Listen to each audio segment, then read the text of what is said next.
श्रवण कुमार को उनके माता पिता के प्रति अनंत भक्ति व प्रेम के कारण जाना जाता है। वे अपने अंधे माता पिता के एकलौते संतान थे। एक बार जब वे अपने अंधे माता पिता की प्यास बुझाने के लिए बगल के तालाब से पानी लेने गए, अयोध्या के राजा दशरथ के एक बाण के कारण उनकी मृत्यु हो गई। सनातन धर्म में जब भी माता पिता की सेवा करने की चर्चा होती है, श्रवण कुमार का नाम सबसे पहले आता है। आइए जानते हैं आखिर श्रवण कुमार कौन थे और राम कथा से इनका क्या संबंध है। ये कथा त्रेतायुग की है। भगवान राम के पिता राजा दशरथ उस समय अयोध्या के राजकुमार हुए करते थे। पौराणिक कथाओं के अनुसार श्रवण नामक बालक के माता पिता अंधे थे, जिनका नाम शांतनु व ज्ञानवंती था। अंधे होने की वजह से शांतनु और ज्ञानवंती ने बड़ी मुश्किलों और कठिनाइयों से लड़ते हुए श्रवण को पाला, और जब श्रवण कुमार बड़े होकर लायक बने तो वह अपने माता पिता की सेवा निस्वार्थ भाव से करने लगे। एक बार की बात है, श्रवण के माता पिता ने तीर्थ धाम यात्रा की इच्छा जाहिर की।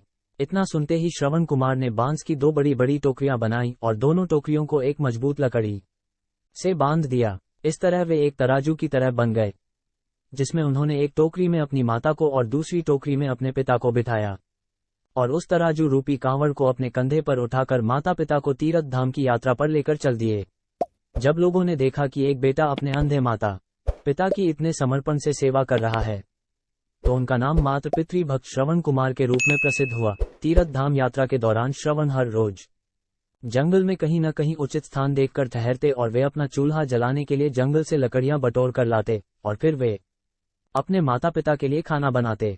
श्रवण कुमार को इतनी मेहनत करते देख उनके माता पिता हमेशा ये सोचते कि वे कब इस उलझन से मुक्त हो पाएंगे। श्रवण की माता ज्ञानवंती श्रवण को घर के काम करने के लिए उन्हें मना करती, लेकिन इसके बावजूद श्रवण अपना कर्तव्य मानकर हर काम को स्वयं उसी लगन से करते थे।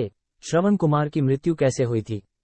यात्रा के दौरान एक दिन श्रवण कुमार खाना बना रहे थे और उसी दौरान उनके अंधे माता पिता ने उनसे पानी पीने की इच्छा बताई। इसके बाद श्रवण घड़ा लेकर पास के तालाब से पानी लेने गए। जब श्रवण कुमार जलाशय से पानी भर रहे थे तो उनके घड़े से ऐसी आवाज निकल रही थी जैसे कोई जानवर पानी पी रहा हो। ठीक उसी समय अयोध्या के राजकुमार दशरथ शिकार खेलने जंगल आए थे। राजकुमार दशरथ के पास शब्दभेदी बाण चलाने की विशेष कला थी, जिसमें वह केवल ध्वनि सुनकर अपने बाण को सटीक निशाने पर मार सकते थे। श्रवण कुमार अपने माता पिता के लिए पानी भर रहे थे और उनके बर्तन से निकलने वाली ध्वनि राजकुमार दशरथ के कानों तक पहुंची।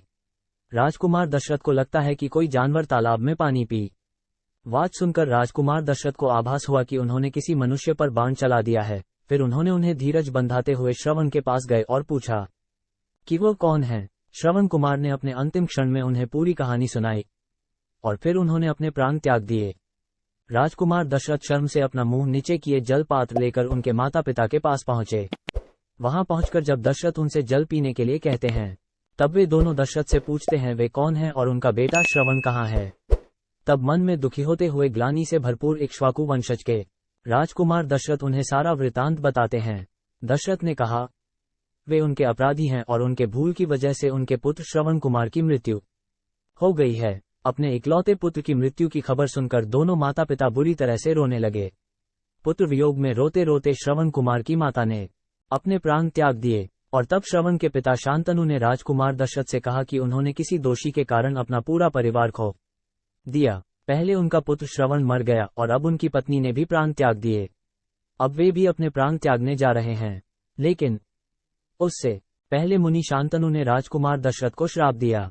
उन्होंने कहा, आज जिस तरह से मैं पुत्र वियोग में मर रहा हूं, ठीक उसी प्रकार तुम्हारी मृत्यु भी पुत्र वियोग के कारण होगी।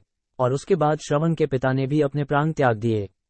तीनों की मृत्यु बाद राजकुमार दशरथ दुख और ग्लानि से भरे हुए तीनों का अंतिम संस्कार किया। श्रवण के पिता के इस श्राप की वजह से ही राजा दशरथ ने भी पुत्र वियोग में अपने प्राण त्याग दिए। पुत्र राम को 14 वर्षों का वनवास हुआ और उसी वियोग में राजा दशरथ के प्राण पखेरु हो गए।